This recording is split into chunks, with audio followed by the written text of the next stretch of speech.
Hello friends, welcome back to DV recipes. ఇవాళ recipe వచ్చేసేసి మనకెందరికీ ఎంతగానో ఇష్టమైన పాస్తా రెసిపీ. దాంట్లో కూడా ప్రెస్టో పాస్తా అనమాట. ఇది మీరు వైట్ సాస్ తినింటారు, రెడ్ సాస్ తినింటారు, కానీ ఇలా గ్రీన్ సాస్ పాస్తా తిన్నారా ఎప్పుడన్నా? ఇలా తినకపోతే ఒక్కసారి ట్రై చేయండి, చాలా చాలా టేస్టీగా ఉంటుంది. సో దానికోసం నేనైతే ఫస్ట్గా వాటర్ని తీసుకున్నాను. ఇక్కడ వాటర్ కొన్ని బాయిల్ చేసేసుకుని దీంట్లో మన పెన్నీ పాస్తా అంటారు కదా, అది యూజ్ చేస్తున్నాను. దీంట్లోనే కొంచెం ఒక ఆయిల్, ఒక 2 కప్స్ ఆఫ్ పాస్తా తీసుకున్నాను. దానికి కొంచెం ఆయిల్ అండ్ సాల్ట్ అనేది యాడ్ చేసి దీన్ని మంచిగా బాయిల్ చేసేసుకోవాలి. ఈలోపు ఇది బాయిల్ అయ్యే వరకు మనం ఏం చేస్తామంటే, ఇక్కడ నేను బేసిల్ లీవ్స్ తీసుకున్నాను ప్రెస్టో పాస్తా కోసము. బేసిల్ లీవ్స్ తీసుకుని దానికి మనము సోక్ చేసుకున్న ఆల్మండ్స్, క్యాష్యూ నట్స్, ఇంకా వాల్నట్స్ ఉంటాయి కదా, అవన్నీ కూడా సోక్ చేసి యాడ్ చేస్తున్నాను. దీంట్లోనే ఒక 5 మినిట్స్ పాటు హాట్ వాటర్లో చేసిన బ్రోకలీని కూడా తీసుకొని కొంచెం వాటర్ యాడ్ చేసి స్మూత్ పేస్ట్ చేసుకోవాలన్నమాట. అంతే మన ప్రెస్టో పాస్తా గ్రీన్ రెడీ అయిపోతుందన్నమాట. సో ఇది పక్కకు పెట్టేసుకొని ఇప్పుడు మనము వీటిని చూస్తే ఇక్కడ ఒక 10-15 మినిట్స్లో ఇవి మంచిగా ఉడికిపోయి ఉంటాయి అనమాట. చెక్ చేసుకోవడానికి ఒకటి తీసుకొని జస్ట్ నైఫ్ తోటి కట్ చేసి చూస్తే మీకే ఈజీగా అర్థమైపోతుంది అనమాట. ఈజీగా ఉడికిపోతుంది అనమాట. చూసారు కదా, అలా కట్ అయిపోతే చాలు. దీన్ని మంచిగా మనము డ్రైన్ ఆఫ్ చేసేసుకొని పక్కన పెట్టుకోవాలి. తర్వాత ఇంకొక హెవీ బాటమ్ ప్యాన్ తీసుకున్నాను. దాంట్లో కొంచెం బటర్ అనేది యాడ్ చేసి మీకు కావాల్సిన వెజిటేబుల్స్, ఏవైతే వెజిటేబుల్స్ యూస్ చేస్తారో ఆ వెజిటేబుల్స్ యాడ్ చేసేసుకొని, నేనైతే ఇక్కడ క్యారెట్, క్యాప్సికమ్, ఇంకా బ్రోకలీ ఒక 5 మినిట్స్ హాట్ వాటర్లో పెట్టిన బ్రోకలీని తీసుకున్నాను. దీన్ని కొంచెం బటర్లో మంచిగా సాట్ చేసేసి వీటిని కూడా అన్నీ పక్కకు పెట్టేసుకోవాలన్నమాట. నేను ఇక్కడ యూస్ చేసిన బటర్ వచ్చేసి హోమ్ మేడ్ బటర్ కాబట్టి వైట్గా ఉంది.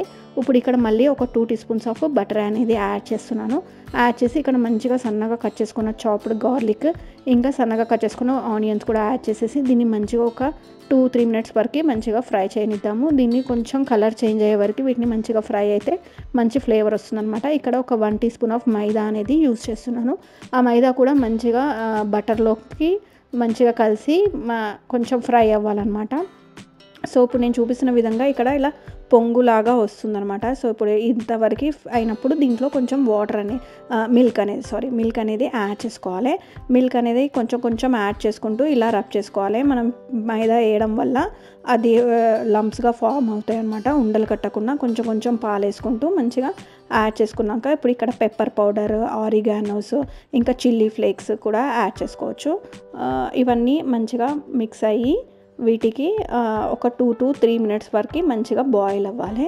దీంట్లోనే మనము ప్రెస్టో సాస్ ప్రిపేర్ చేసుకున్నాం కదా, ఆ ప్రెస్టో సాస్ అనేది కూడా యాడ్ చేయండి. దీంట్లో యాడ్ చేసేసి మీకు కావాలంటే ఓన్లీ ఆ ప్రెస్టో సాస్ తోటి పాస్తా వేసేసుకొని కూడా తినేయచ్చు, బాయిల్ చేసేసుకొని. లేదంటే ఇలా నేను చూపిస్తున్న విధంగా ఇలా చేయడం వల్ల ఏమంటే క్రీమీ కన్సిస్టెన్సీ వస్తుంది, మంచి టేస్ట్ ఉంటుందన్నమాట. కొంచెం సాల్ట్ కూడా యాడ్ చేస్తున్నాను. తర్వాత మనం ఫ్రై చేసుకున్న వెజ్జీస్ ఉంటాయి కదా, అవన్నీ కూడా యాడ్ చేసేయండి.